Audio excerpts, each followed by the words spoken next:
Hi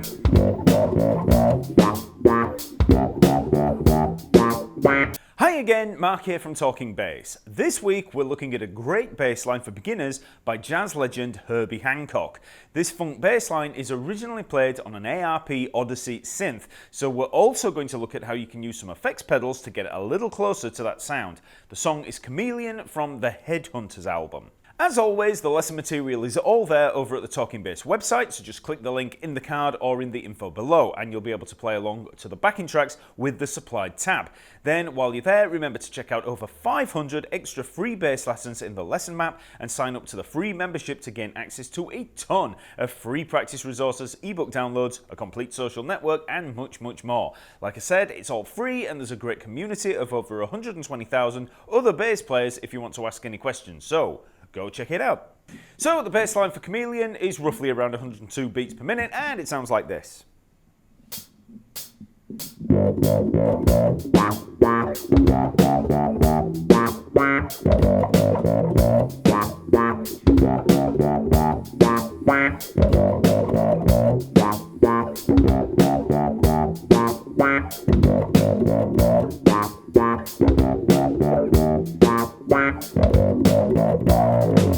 So first let's look at a breakdown of the notes in there. So we begin with a pickup bow, something that we also call an anacrusis. So we're beginning on the and of 3. So we're going to have 1, 2, 3, and 4 and. Okay?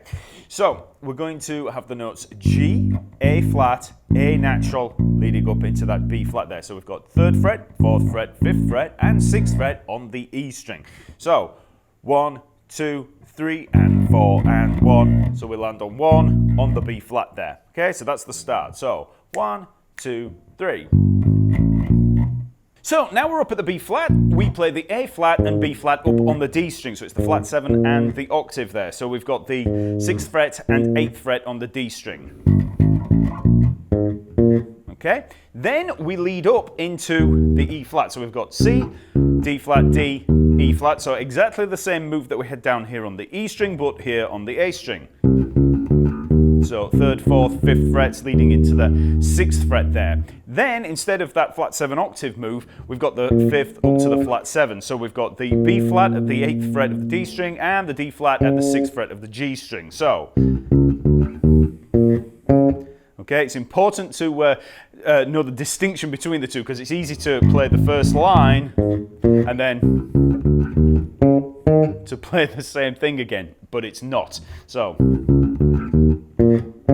okay, and that's the riff. So we just round and round on that. So 1, 2, 3.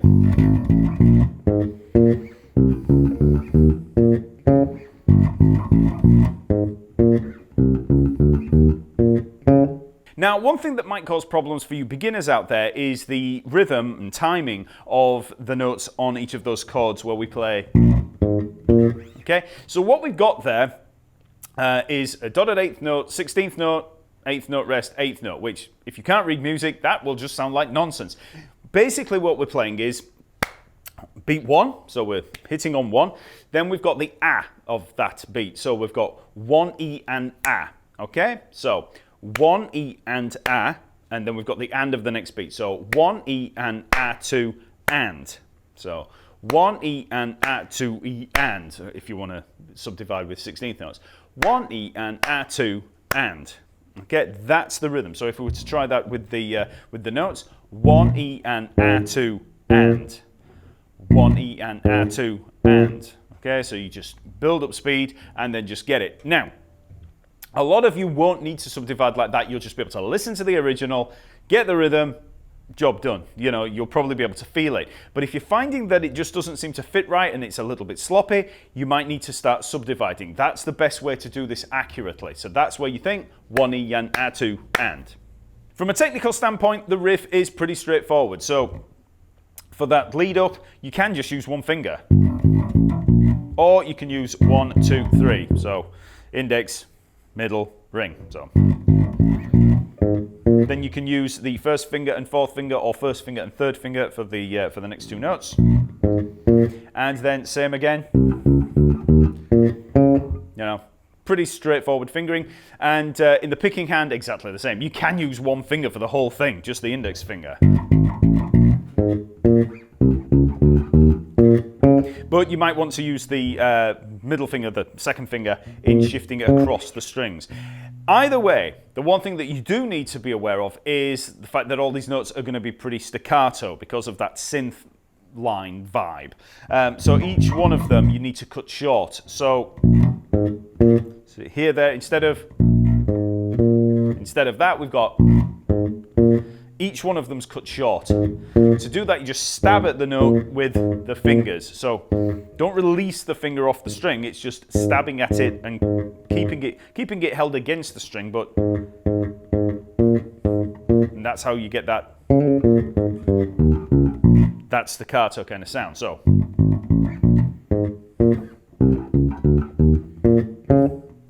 So that's the bass line, but let's now have a look at some of the other nuts and bolts of the riff that might help with creating your own lines. So first of all, we have to look at the chords in play. Now, it's always important to relate a bass line to the chords. The chords in this tune are B flat minor 7 and E flat 7. So we're leading up into the B flat, so the B flat's there at the 6th fret of the E string. There's the B flat of that B flat minor 7. Then we lead up into the E flat. That's the root note there. We're also playing the flat 7 and the octave there for the B flat 7, and for the E flat 7, the 5th and the flat 7. Those notes are chord tones. If you don't know what chord tones are, it's just the notes of the chord. And to learn about chord tones on a bass, you learn arpeggios. In learning arpeggios for each of those chords, you learn which notes are going to work over the chords, because they're in the chords. So we do this with arpeggios. So for B flat minor 7, there's the notes of the chord, and then E flat 7. So for the B flat minor 7, we've got B flat, then we've got the D flat, then we've got the F and the A flat. So think 6th fret, 9th fret on the E string, then 8th fret on the A string, and then 6th fret on the D string. So it's just a minor triad with a flat 7. So that's the notes of the B flat minor 7 chord. Then for E flat 7, we've got E flat, G, B flat, and D flat. So 6th fret, A string, 5th and 8th frets on the D string, and then the 6th fret on the G string. Okay, so you can hear those chords, you can hear the sound of those chords in the arpeggio. So, like I said, we're using chord tones in here.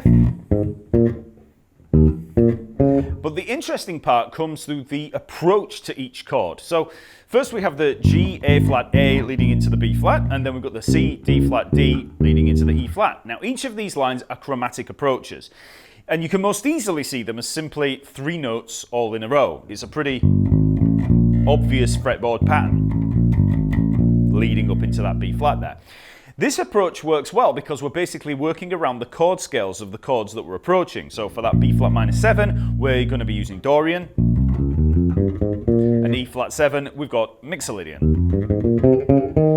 Both scales have a major 6th and a minor 7th in there, so the approaches work really well with there because we have those 2 notes, the 6th and the 7th, and then a chromatic approach leading into the root note. Now, I know that for you beginners out there, that's just going to sound like a load of theory nonsense, and to be honest, it's probably stuff that you're not ready for.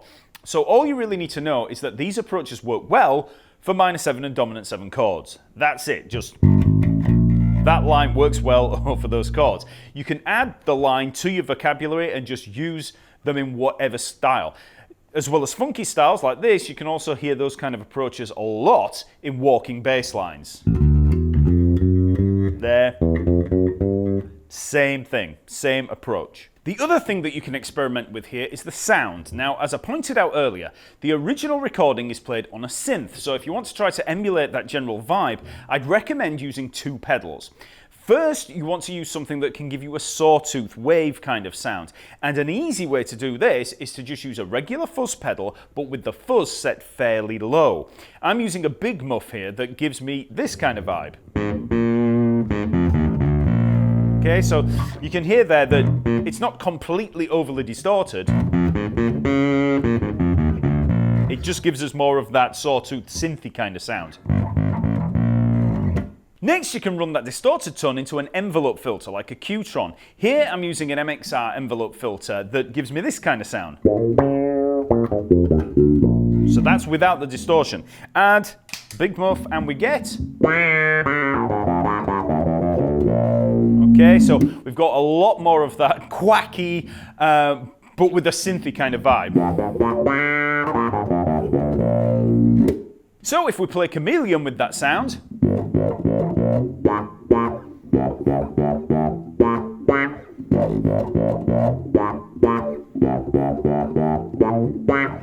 we get that kind of sound. Now, obviously, this isn't a perfect copy by any stretch of the imagination, but it does give us something similar. I'm sure there's going to be synth pedals out there that can get way closer to that Odyssey tone, and you can probably get a better combination of fuzz or bit crusher and filter sounds with closer settings. But the setup that I've got here is very easy to achieve, and it gets you on the right path. So let's have another listen to the riff with the track and the effects.